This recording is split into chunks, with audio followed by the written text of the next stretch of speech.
آپ کا دوسرا سوال، تو 3 طلاق کا کہہ رہے تھے کہ میڈیا کافی 3 طلاق اچھال رہی ہے، اور اس کا کیا جواب ہے؟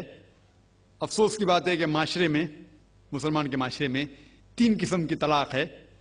مسلمان کے معاشرے میں، سوسائٹی میں، ایک طلاق بدعت، طلاق طلاق طلاق ایک ساتھ میں ہو جاتی ہے۔ ایک طلاق حسن، جو طلاق دو، 1 ماہ رکو حیض کے لیے، پھر طلاق دو، پھر رکو، پھر تیسرا طلاق دو۔ اور تیسرا طلاق کے حسن، جو بالکل صحیح طریقہ ہے، جو قرآن شریف کے ہے، طلاق دو اور 3 ماہ رکو۔ قرآن کی آیت ہے سورہ بقرہ میں، سورہ نمبر 2 آیت نمبر 228 میں لکھا ہوا ہے کہ جب بھی آپ طلاق دیں گے تو 3 ماہ یا 3 حیض کی عدت ہے، تو طلاق پورے مکمل ہونے کے لیے 3 حیض یا 3 ماہ، 3 menstrual سائیکل اور 3 monthly کورسز مسٹ ہے، کمپلسری ہے۔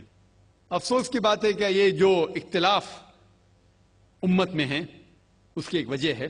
ایک صحیح حدیث ابن عباس رضی اللہ عنہ وہ فرماتے ہیں کہ محمد صلی اللہ علیہ وسلم کے دور میں 3 طلاق ایک ہی مانی جاتی تھی۔ حضرت ابو بکر کے دور میں 3 طلاق ایک ہی مانی جاتی تھی۔ حضرت عمر کے پہلے 2 سال کے دور میں 3 طلاق ایک ہی مانی جاتی تھی، لیکن اس کے بعد حضرت عمر رضی اللہ عنہ اس سچویشن کو دیکھ کے وہ کہتے اگر کوئی شخص 3 دے دیا تو 3 ہو جاتی ہے۔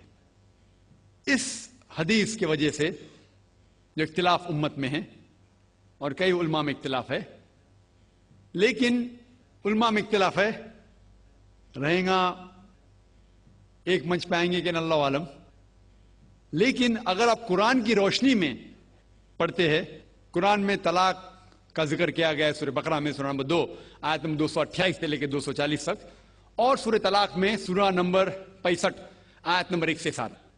جو قرآن مجید میں طلاق کا ذکر ہے اس کے اندر یہ ہے کہ کبھی کوئی ڈفرنس آف اوپینین، کوئی جھگڑا ہو جاتا ہے شوہر اور بیوی میں، تو پہلا شوہر بیوی بیٹھ کے بات کرے۔ ایسا نہیں کہ بیوی نے نمک زیادہ ڈال دیا اور طلاق طلاق طلاق کہہ دیا اور طلاق ہو گیا۔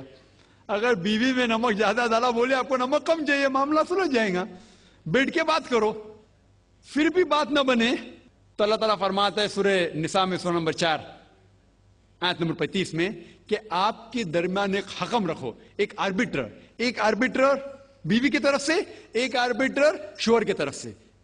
مطلب آربیٹر، حکم کہتے ہیں آربیٹر کو، حکم رکھو بیوی کی طرف سے اور شوہر کی طرف سے، اور معاملہ کو سلجھا لو۔ پھر بھی اگر بات نہیں مانے تو آپ پھر طلاق دے سکتے ہیں۔ تو طلاق دیتے ہیں تو کئی اس کے کرائٹیریاز ہے کہ حیض کے وقت طلاق مت دو، جب آپ غصے میں طلاق مت دو، شراب کی حالت میں طلاق مت دو۔ اس کے بعد جب طلاق دیا جاتا ہے تو 3 ماہ رکنا چاہیے۔ یہ طلاق کے احسن ہیں، جو بالکل صحیح طریقہ ہے۔ طلاق دو اور 3 ماہ رکو، اور 3 ماہ کے اندر اگر آپ رجوع کرنا چاہتے ہیں اپنے بیوی سے تو رجوع ہو سکتے، الحمدللہ۔